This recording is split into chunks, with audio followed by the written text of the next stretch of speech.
இறைவாக்கினர் எசாயா நூல் அதிகாரம் 34.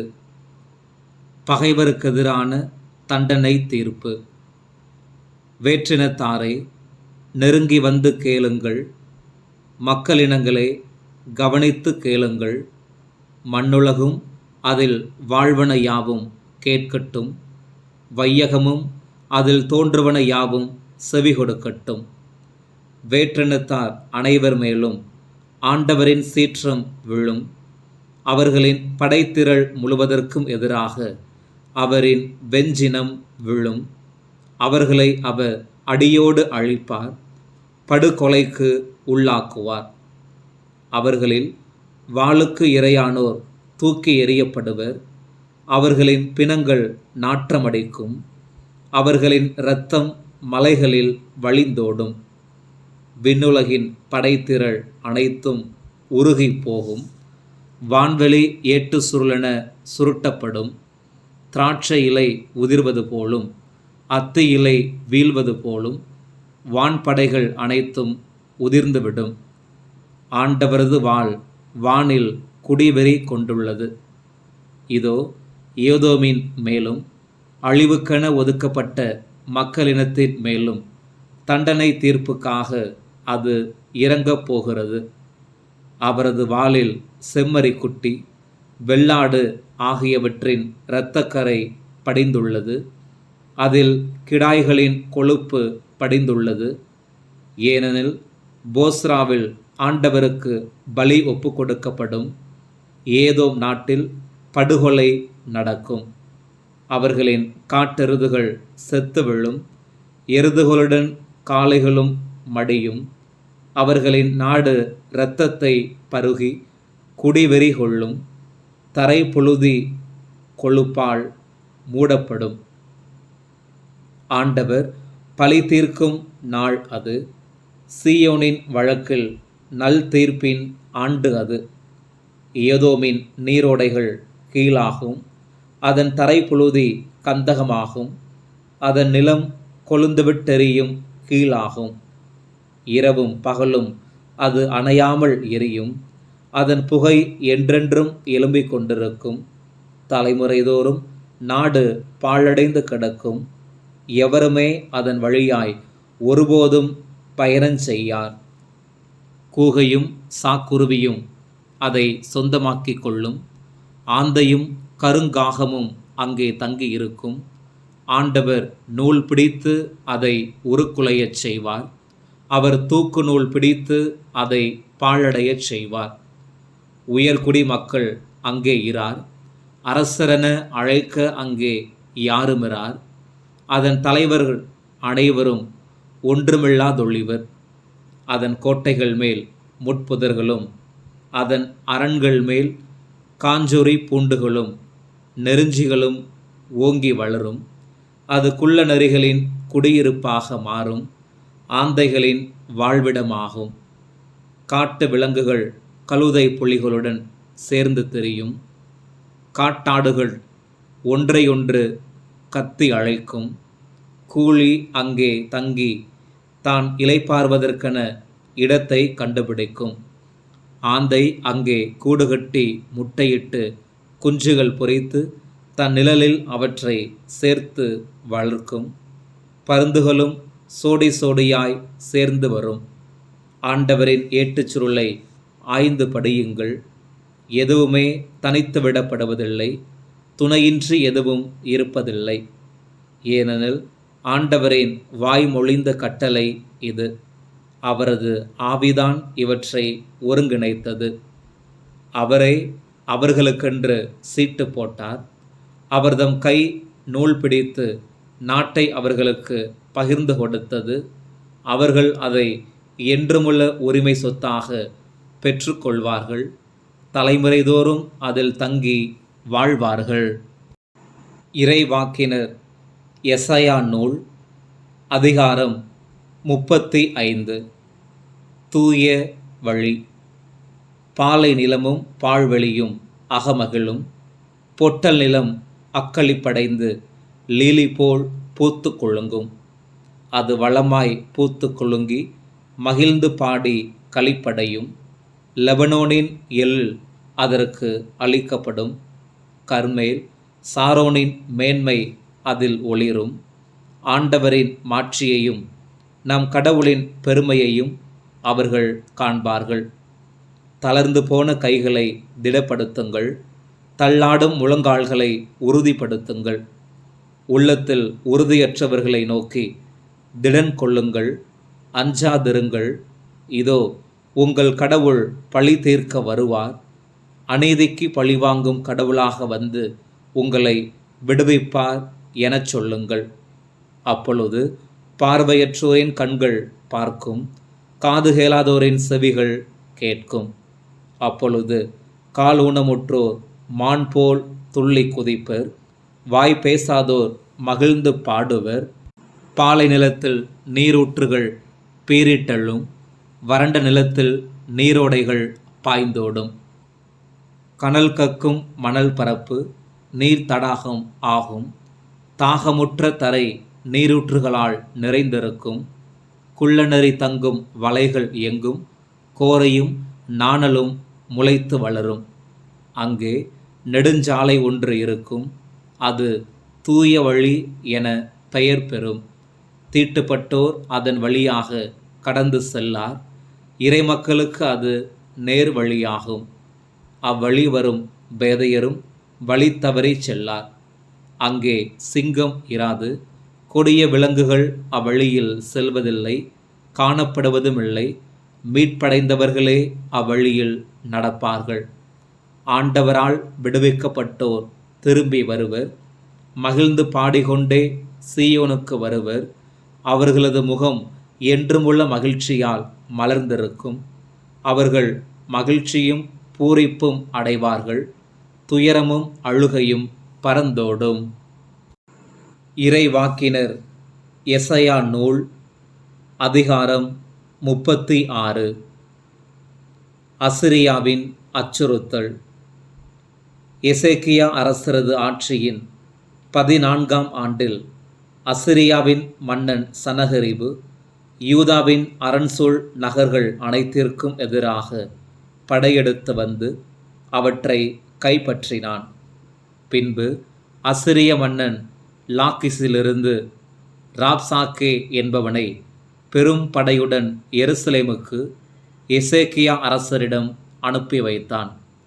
அவனும் புறப்பட்டு வந்து வண்ணார்துறை நெடுஞ்சாலை அருகிலிருந்த மேல்குலத்து கால்வாய் அருகே நின்று கொண்டிருந்தான். அப்பொழுது அவனிடம் யூதாவை சார்ந்த அரண்மனை மேற்பார்வையாளரும் இலிக்கியாவின் மகனுமான எலியாக்கிம், எழுத்தரான செபுனா, பதிவாளரும் ஆசாபின் மகனுமான யோவாகு ஆகியோர் புறப்பட்டு சென்றனர்.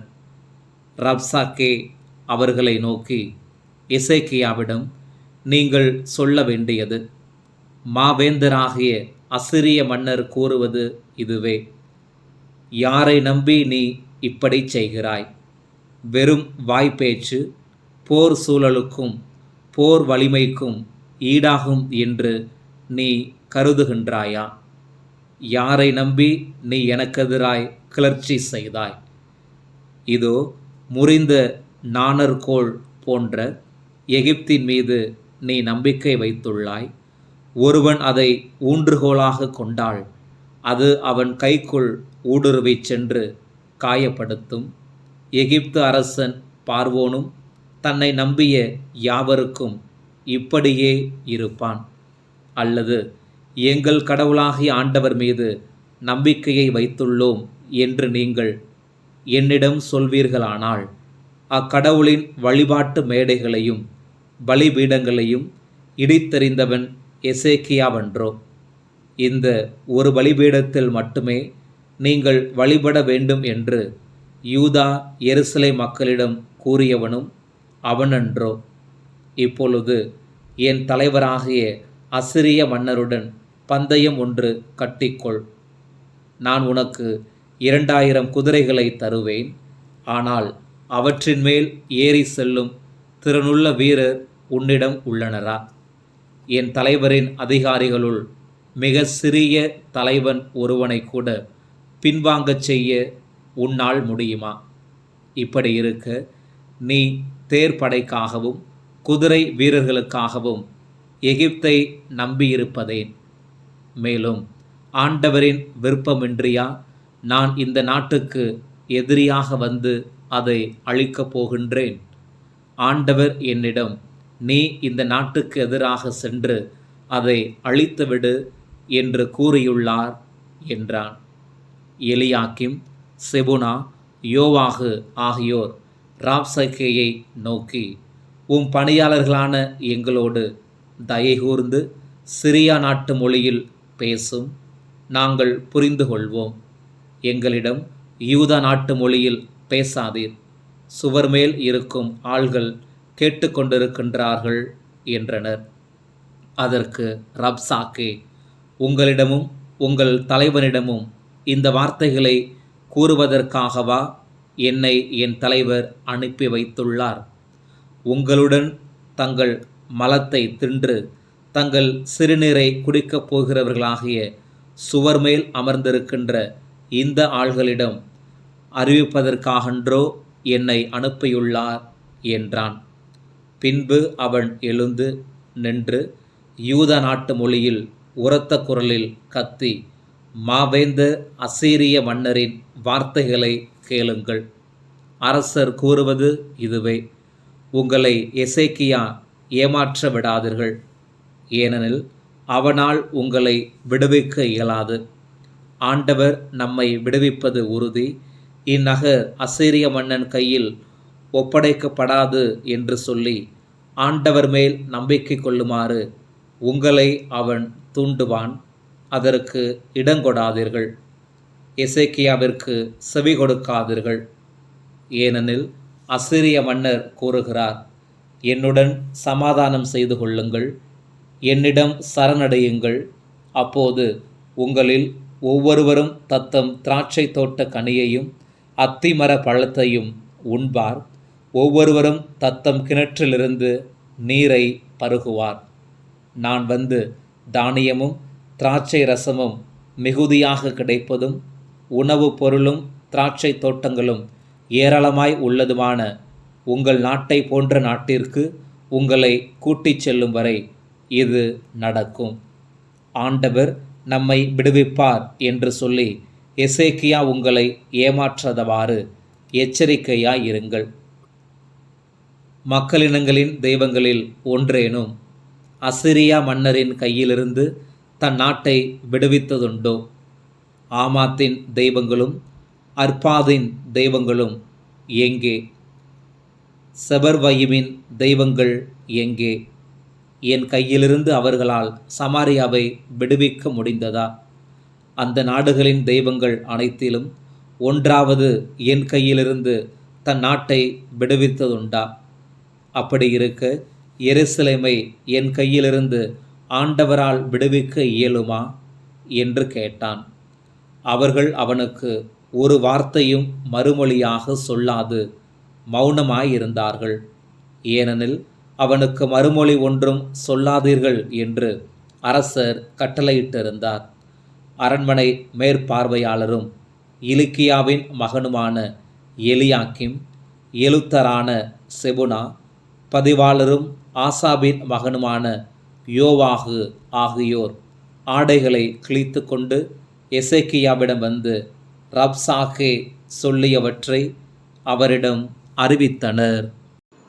இறைவாக்கினர் எசையா நூல் அதிகாரம் 37. எசையாவின் அறிவுரையை அரசர் நாடுதல். எசேக்கியா அரசர் அதை கேட்டவுடன் தம் ஆடைகளை கிழித்து கொண்டு சாக்கு உடையால் தம்மை மூடிக்கொண்டு ஆண்டவரின் இல்லம் சென்றார். அவர் அரண்மனை மேற்பார்வையாளர் எலியாக்கிமையும் எழுத்தர் செபுனாவையும் குருக்களுள் முதியோரையும் சாக்கு உடை பொருத்தியவர்களாய் ஆமோத்சின் மகனாகிய இறைவாக்கினர் எசையாவிடம் அனுப்பி வைத்தார். அவர்கள் அவரிடம், எசேக்கியா கூறியது இதுவே, இந்த நாள் துன்பமும் கண்டனமும் இலி சொல்லும் நிறைந்த நாள். பிள்ளைகளை பெற்றெடுக்கும் நேரம் நெருங்கிவிட்டது. ஆனால் பெற்றெடுப்பதற்கு ஆற்றல் இல்லை. தன் தலைவனாகிய அசிரிய மன்னலால் அனுப்பப்பட்ட ராப்சாக்கே வாழும் கடவுளை இழித்துரைத்த சொற்களை ஒருவேளை கடவுளாகிய ஆண்டவர் கேட்டிருக்கக்கூடும். கடவுளாகிய ஆண்டவர் அச்சொற்களை முன்னிட்டு அவர்களை கண்டித்தாலும் கண்டிப்பார். ஆதலால் இன்னும் உயிரோடு இருக்கும் எஞ்சியோருக்காக மன்றாட்டை எழுப்புவீராக என்றார்கள். இவ்வாறு எசேக்கியா அரசரின் அலுவலர் எசையாவிடம் வந்து கூறியபோது அவர் அவர்களிடம் கூறியது: நீங்கள் உங்கள் தலைவரிடம் சொல்ல வேண்டியது இதுவே: அசிரிய மன்னனின் ஆள்கள் என்னை இழித்துரைத்த சொற்களை கேட்டு நீ அஞ்சாதே. இதோ நான் ஓர் ஆவியை அவனிடம் அனுப்பி அவன் வதந்தி ஒன்றை கேட்குமாறு செய்வேன். அவனும் தன் நாட்டிற்கு திரும்பி செல்வான். அவன் நாட்டிலேயே அவனை வாளுக்கு இரையாக்குவேன் என்கிறார் ஆண்டவர். அசிரியரின் அச்சுறுத்தல். இதற்கிடையில் அசிரிய மன்னன் லாக்கிசு நகரை விட்டு புறப்பட்டு லிப்னாவுக்கு எதிராக போர் புரிந்து கொண்டிருந்ததை ராப்சாக்கே கேள்விப்பட்டான். எனவே அவனும் அங்கே சென்று அசிரிய மன்னனை கண்டான். எத்தியோப்பியா மன்னன் திர்காக்கா உனக்கெதிராய் போர் தொடுக்க புறப்பட்டு வருகிறான் என்ற செய்தியை அசிரிய மன்னன் கேள்விப்பட்டு எசேக்கியாவிடம் தூதரை அனுப்பி யூதாவின் அரசர் எசேக்கியாவிற்கு அறிவித்தது: நீ நம்பிக்கை வைத்துள்ள உன் கடவுள் எருசலேம் அசிரிய மன்னனின் கையில் ஒப்படைக்கப்பட மாட்டாது என்று சொல்லி உன்னை ஏமாற்ற விடாதே. அசிரிய மன்னர்கள் தாங்கள் முற்றிலும் அழிக்க விரும்பும் நாடுகளுக்கு செய்த அனைத்தையும் பற்றி கேள்விப்பட்டிருப்பாய். நீ மட்டும் தப்பித்து கொள்ள முடியுமா? என் மூதாதையர் அழித்துவிட்ட கோசான், ஆரான், ரட்சேபு ஆகியவற்றையும் தெலாசாரிலிருந்த ஏதேன் மக்களையும் அந்நாட்டு தெய்வங்களால் காப்பாற்ற முடிந்ததா? ஆமாத்தின் மன்னன் எங்கே? அர்பாதின் மன்னன் எங்கே? செபர்வையும் ஏனா, இவ்வா ஆகியவற்றின் மன்னர்கள் எங்கே? எசேக்கியா தூதரிடமிருந்து மடலை வாங்கி படித்தார். அவர் ஆண்டவரின் இல்லம் சென்று ஆண்டவர் திருமுன் அதை விரித்து வைத்தார். எசேக்கியா ஆண்டவரிடம் மன்றாடினார்: இஸ்ரவேலின் கடவுளாகிய படைகளின் ஆண்டவரே, கெருபுகள் மேல் வீற்றிருப்பவரே, உலகிலுள்ள அனைத்து அரசுகளுக்கும் நீர் ஒருவரே கடவுள். விண்ணுலகையும் மண்ணுலகையும் உருவாக்கியவர் நீரே. ஆண்டவரே, செவிசாய்த்து கேளும். ஆண்டவரே, கண் திறந்து பாரும். வாழும் கடவுளை இழித்துரைக்குமாறு சனகரிபு சொல்லி அனுப்பிய சொற்கள் அனைத்தையும் கேளும். ஆண்டவரே, அசிரிய மன்னர்கள் அனைத்து நாடுகளையும் அவற்றின் நிலங்களையும் பாழடையச் செய்தது உண்மையே. அவற்றின் தெய்வங்களை நெருப்புக்குள் எரிந்ததும் உண்மையே. ஏனெனில் அவை தெய்வங்கள் அல்ல, மனிதரின் கைவினை பொருள்களே, மரமும் கல்லுமே. எனவேதான் அவற்றை அவர்கள் அழித்தொழித்தார்கள். ஆகவே எங்கள் கடவுளாகிய ஆண்டவரே, நீர் ஒருவரே ஆண்டவர் என்று உலகின் அரசுகள் அனைத்தும் அறிந்து கொள்ளுமாறு எங்களை அசிரியன் கையினின்று விடுவித்தருளும். அரசருக்கு எசையாவின் செய்தி. அப்போது ஆமோட்சின் மகன் எசையா எசேக்கியாவுக்கு இவ்வாறு சொல்லி அனுப்பினார்: இஸ்ரவேலின் கடவுளாகிய ஆண்டவர் கூறுவது இதுவே: அசிரிய மன்னன் சனகரிபை முன்னிட்டு நீ என்னை நோக்கி மன்றாடினாய். அவனை குறித்து ஆண்டவர் சொல்லிய வாக்கு இதுவே: கன்னி மகள் சீயோன் உன்னை அவமதித்து எள்ளி நகையாடுகின்றாள். மகள் எருசலேம் உன் பின்னால் நின்று இகழ்ச்சியுடன் தலையசைக்கின்றாள். யாரை நீ பழித்து இடித்துரைத்தாய்? யாருக்கெதிராய் நீ உன் குரலை உயர்த்தினாய்? யாரை செருக்குடன் நீ உற்று பார்த்தாய்? இஸ்ரவேலின் தூயவருக்கு எதிராகவன்றோ?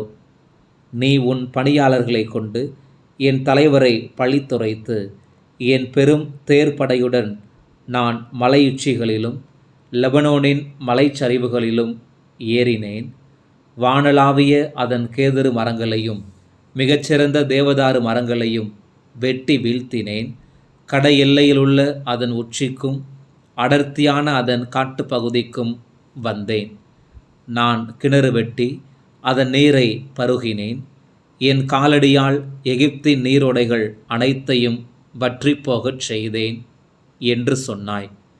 நானே தொடக்கத்திலிருந்து முடிவெடுத்து செயல்படுகிறேன் என்று நீ கேள்விப்பட்டதில்லையா? முற்காலந்தொட்டு திட்டமிட்டதை இன்று நான் செயல்படுத்துகிறேன். அதனால்தான் அரண்சூழ் நகர்களை நீ மண்மேடுகளாக்கினாய். அவற்றில் வாழ் மக்கள் ஆற்றல் குன்றி நடுநடுங்கி நாணி குறுகினர். அனல் காற்றால் கருகிவிடும் வயல்வெளி செடி போன்றும் அருகம்புல் போன்றும் கூரை மேல் தோன்றி உலர்ந்துவிடும் புல் போன்றும் அவர்கள் ஆனார்கள். நீ இருப்பது, நீ போவது, நீ வருவது, எனக்கெதிராய் நீ கொந்தளிப்பது அனைத்தையும் நான் அறிவேன். எனக்கெதிராய் நீ கொந்தளித்ததும் செருக்குடன் நீ பேசியதும் என் செவிகளுக்கு எட்டியது. எனவே உன் மூக்கில் என் வளையத்தையும் உன் வாயில் என் கடிவாளத்தையும் மாட்டுவேன். நீ வந்த வழியே உன்னை திருப்பிவிடுவேன். இதுவே உனக்கு அடையாளம். தானாய் விழுந்து முளைப்பதை இந்த ஆண்டும், அதிலிருந்து வளர்வதை 2ஆம் ஆண்டும் உண்பாய். 3ஆம் ஆண்டோ விதைத்து அறுவடை செய்வாய். திராட்சை செடி நட்டு அதன் கனிகளை உண்பாய். யூதா வீட்டாருள் தப்பி பிழைத்த எஞ்சியோர் கீழே வேர்விட்டு மேலே கனி தருவர். ஏனெனில் எஞ்சியோர் எருசலேமிலிருந்தும் தப்பித்தோர் சீயோன் மலையினின்றும் புறப்பட்டு வருவர். படைகளின் ஆண்டவரது பேர் ஆர்வமே இதை செய்து முடிக்கும். ஆதலால் அசிரிய மன்னனை முன்னிட்டு ஆண்டவர் கூறுவது இதுவே: அவன் இந்த நகருக்குள் நுழைய மாட்டான், ஓர் அம்பும் எய்ய மாட்டான், கேடயம் தாங்கி நகர் முன் வர துணிய மாட்டான், அதை முற்றுகையிடவும் மாட்டான். வந்த வழியே அவன் திரும்பிச் செல்வான். இந்நகருக்குள் அவன் நுழையவே மாட்டான் என்கிறார் ஆண்டவர். என் பொருட்டும் என் ஊழியன் தாவீதின் பொருட்டும் இந்நகரை காத்தருள்வேன், விடுவிப்பேன். ஆண்டவரின் தூதர் புறப்பட்டு சென்று அசிரியரின் பாசறையிலிருந்து 1,85,000 பேரை சாகடித்தார். மறுநாள் காலையில் ஏனையோர் விழித்தெழுந்தனர். இதோ எங்கும் பிணங்களை கண்டனர். உடனே அசிரிய மன்னன் சனகரிபு அங்கிருந்து திரும்பி நினிவே சென்று அங்கு தங்கியிருந்தான். ஒரு நாள் அவன் நிஸ்ரோக்கு என்னும் தன் தெய்வத்தின் கோவிலில் வழிபாடு செய்து கொண்டிருந்தபோது அதிரமெலக்கு, சரேட்சர் என்ற அவனுடைய புதல்வர்கள் வாள் முனையில் அவனை கொன்றுவிட்டு அரராத்து நாட்டிற்கு தப்பியோடினார்கள். அவனுக்கு பின் அவனுடைய மகன் ஏசர் கத்தோன் ஆட்சி செய்தான்.